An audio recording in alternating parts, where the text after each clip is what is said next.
30. pencere.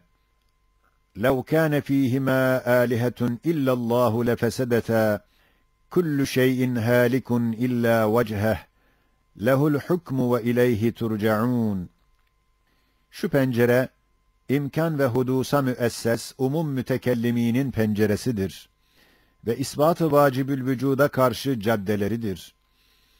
Bunun tafsilatını Şerhül Mevakıf ve Şerhül Makasıd gibi muhakkiklerin büyük kitaplarına havale ederek, yalnız Kur'an'ın feyzinden ve şu pencereden ruha gelen bir iki şuağı göstereceğiz. Şöyle ki, amiriyet ve hakimiyetin muktezası, rakip kabul etmemektir. İştiraki reddetmektir, müdahaleyi ref etmektir. Onun içindir ki, küçük bir köyde iki muhtar bulunsa, köyün rahatını ve nizamını bozarlar. Bir nahiyede iki müdür, bir vilayette iki vali bulunsa, hercümerc ederler. Bir memlekette iki padişah bulunsa, fırtınalı bir karmakarışıklığa sebebiyet verirler.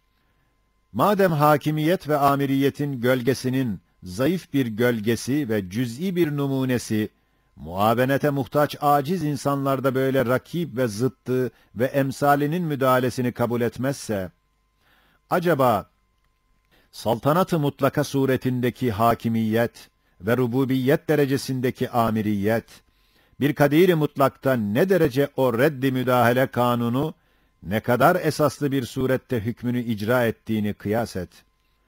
Demek uluhiyet ve rububiyetin en kat'î ve daimi lazımı, vahdet ve infirattır. Buna bir bürhan-ı bahir ve şahidi katı, kainattaki intizam-ı ekmel ve insicam-ı ecmeldir.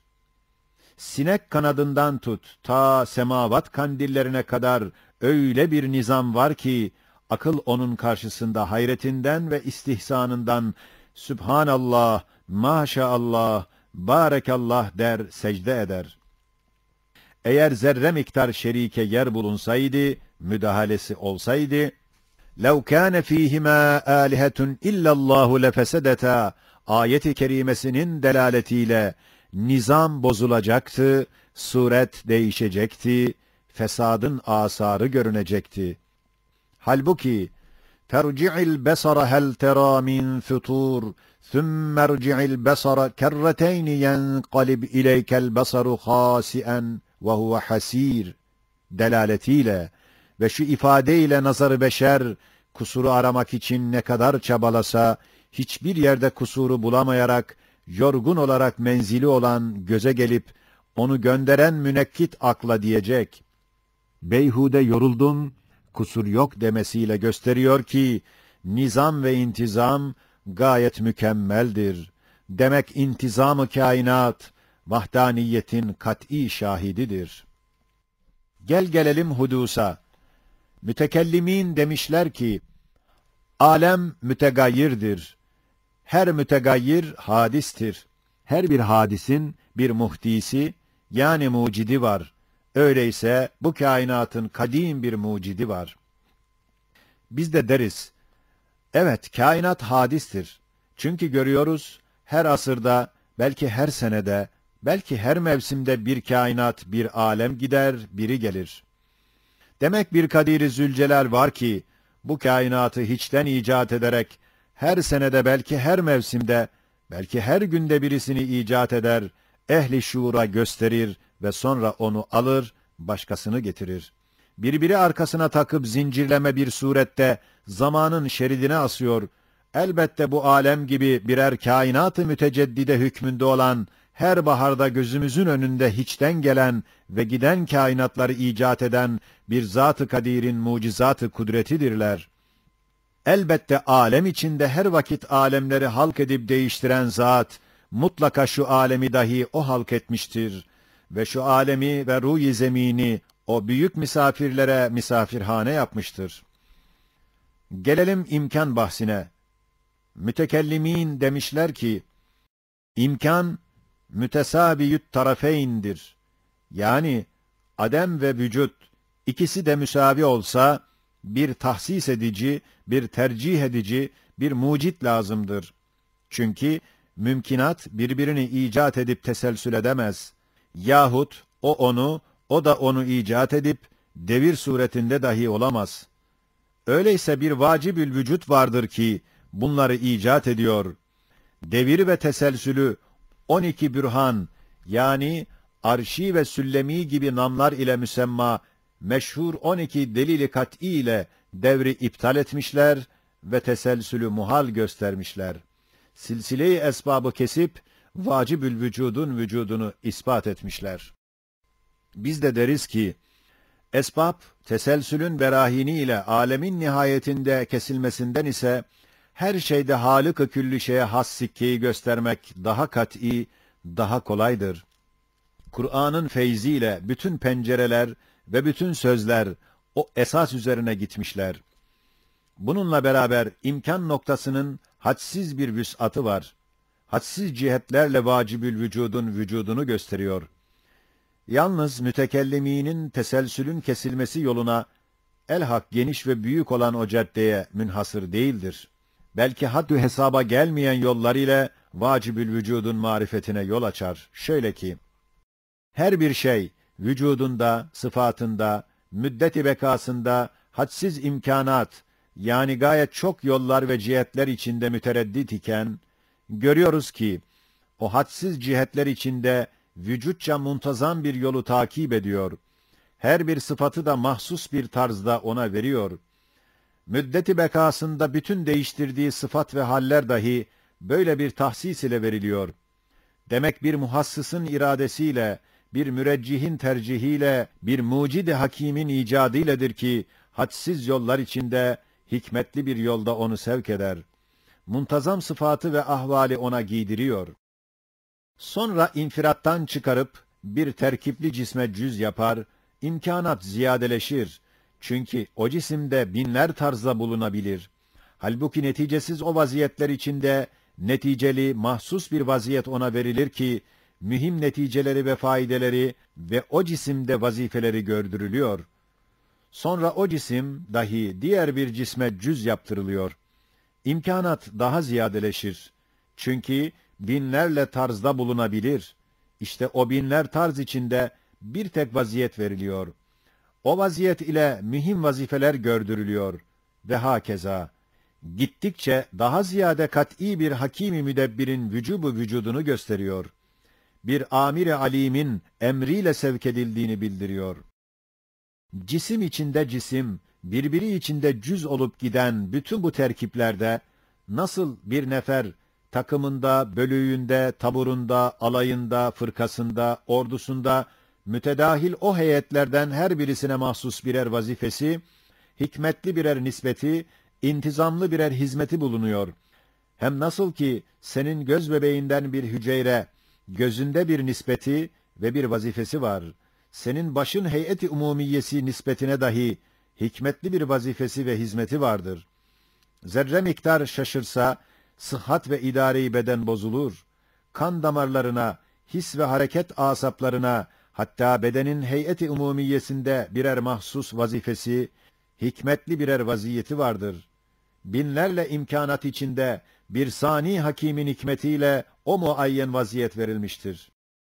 Öyle de bu kainattaki mevcudat her biri kendi zatı ile, sıfatı ile çok imkanat yolları içinde has bir vücudu ve hikmetli bir sureti ve faydalı sıfatları nasıl bir vacibül vücuda şehadet ederler, öyle de mürekkebata girdikleri vakit her bir mürekkepte daha başka bir lisanla yine sanini ilan eder.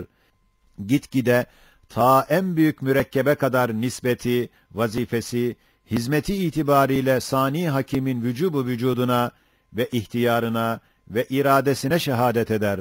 Çünkü bir şeyi bütün mürekkebata hikmetli münasebetleri muhafaza suretinde yerleştiren bütün o mürekkebatın haliki olabilir. Demek bir tek şey binler lisanlarla ona şehadet eder hükmündedir. İşte kainatın mevcudatı kadar değil, belki mevcudatın sıfat ve mürekkebatı adedince imkanat noktasından da vacibül vücudun vücuduna karşı şehadetler geliyor. İşte ey gafil! Kainatı dolduran bu şehadetleri, bu sadaları işitmemek Ne derece sağır ve akılsız olmak lazım geliyor, haydi sen söyle. 31. pencere. لَقَدْ خَلَقْنَا الْاِنْسَانَ ف۪ي أَحْسَنِ تَقْو۪يمٍ وَفِي الْأَرْضِ آيَاتٌ لِلْمُوقِن۪ينَ وَفِي أَنْفُسِكُمْ اَفَلَا تُبْصِرُونَ. Şu pencere insan penceresidir ve enfüsidir. Ve enfüsi cihetinde şu pencerenin tafsilatını binler muhakkikîn-i evliyanın mufassal kitaplarına havale ederek yalnız feyzi Kur'an'dan aldığımız birkaç esasa işaret ederiz. Şöyle ki, 11. sözde beyan edildiği gibi, insan öyle bir nüshâ-i camiadır ki, Cenab-ı Hak bütün esmasını insanın nefsiyle insana ihsas ediyor. Tafsilatını başka sözlere havale edip, yalnız 3 noktayı göstereceğiz. 1. nokta, insan 3 cihetle esma-i ilahiyeye bir aynedir.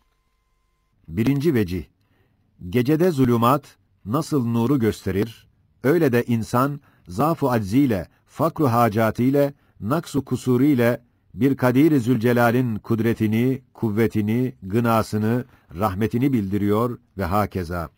Pek çok evsaf-ı ilahiyeye bu suretle aynedarlık ediyor. Hatta hadsiz aczinde ve nihayetsiz zaafında, hadsiz adasına karşı bir noktayı istinat aramakla, vicdan daima vacibül vücuda bakar, hem nihayetsiz fakrında, nihayetsiz hacatı içinde, nihayetsiz maksatlara karşı bir noktayı istimdat arama mecbur olduğundan, vicdan daima o noktadan bir Gani-i Rahim'in dergahına dayanır, dua ile el açar, demek her vicdanda şu noktayı istinat ve noktayı istimdat cihetinde 2 küçük pencere, Kadir-i Rahim'in barigâh-ı rahmetine açılır, her vakit onunla bakabilir. 2. vecih aynedarlık ise, insana verilen numuneler nev'inden cüz'i ilim, kudret, basar, sem, malikiyet, hakimiyet gibi cüz'iyat ile, kainat malikinin ilmine ve kudretine, basarına, sem'ine, hakimiyet-i rububiyetine aynedarlık eder. Onları anlar, bildirir. Mesela, ben nasıl bu evi yaptım ve yapmasını biliyorum ve görüyorum ve onun malikiyim ve idare ediyorum. Öyle de şu koca kainat sarayının bir ustası var, o usta onu bilir, görür, yapar, idare eder ve hakeza. 3. vecih aynedarlık ise, insan, üstünde nakışları görünen esma-i ilahiyeye aynedarlık eder. 32. sözün 3. mevkıfının başında bir nebze izah edilen, insanın mahiyeti camiasında nakışları zahir olan 70'ten ziyade esma vardır. Mesela, yaratılışından Sani, Halik ismini ve hüsnü takviminden Rahman ve Rahim isimlerini ve hüsnü terbiyesinden Kerim, Latif isimlerini ve hakeza. Bütün aza ve alatı ile, cihazat ve cevarihi ile, letaif ve maneviyatı ile, havas ve hissiyatı ile ayrı ayrı esmanın ayrı ayrı nakışlarını gösteriyor. Demek nasıl esmada bir ismi azam var, öyle de o esmanın nukuşunda dahi bir nakş-ı azam var ki, o da insandır. Ey kendini insan bilen insan! Kendini oku, yoksa hayvan ve camit hükmünde insan olmak ihtimali var. 2. nokta, mühim bir sırr-ı ehadiyete işaret eder. Şöyle ki, insanın nasıl ruhu bütün cesedine öyle bir münasebeti var ki, bütün azasını ve eczasını birbirine yardım ettirir. Yani, irade-i ilahiye cilvesi olan evamiri tekviniye ve o emirden vücudu harici giydirilmiş bir kanunu emri ve latife-i Rabbani olan ruh, onların idaresinde, onların manevi seslerini hissetmesinde ve hacetlerini görmesinde birbirine mani olmaz, ruhu şaşırtmaz. Ruha nispeten uzak yakın bir hükmünde birbirine perde olmaz. İsterse çoğunu birinin imdadına yetiştirir, isterse bedenin her cüz'i ile bilebilir, hissedebilir, idare edebilir. Hatta çok nuraniyet kesbetmiş ise her bir cüz'i ile görebilir ve işitebilir.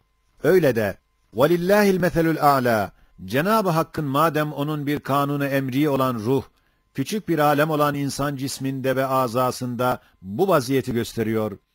Elbette alemi ekber olan kainatta o zat-ı vacibül vücudun irade-i külliyesine ve kudret-i mutlakasına hadsiz fiiller, hadsiz sadalar, hadsiz dualar, hadsiz işler hiçbir cihette ona ağır gelmez.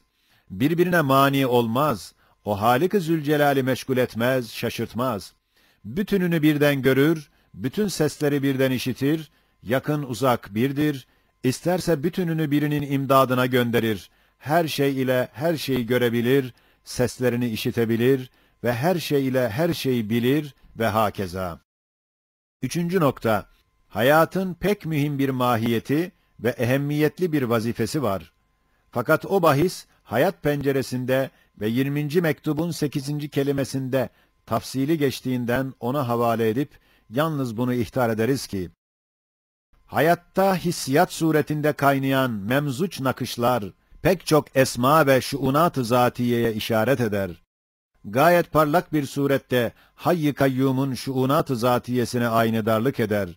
Şu sırrın izahı, Allah'ı tanımayanlara ve daha tam tasdik etmeyenlere karşı zamanı olmadığından kapıyı kapıyoruz. 32. pencere. Huvellezî arsele rasûlehu bilhudâ ve dînil hakk liyudhirahu ale'd-dîni kullih ve kefâ billâhi şehîdâ. قُلْ يَا أَيُّهَا النَّاسُ إِنِّي رَسُولُ اللّٰهِ إِلَيْكُمْ جَمِيعًا الَّذ۪ي لَهُ مُلْكُ السَّمَاوَاتِ وَالْأَرْضِ لَا إِلَٰهَ إِلَّا هُوَ يُحْيِي وَيُمِيتُ. Şu pencere, Sema-i Risaletin güneşi, belki güneşler güneşi olan Hazreti Muhammed Aleyhisselatu Vesselam'ın penceresidir.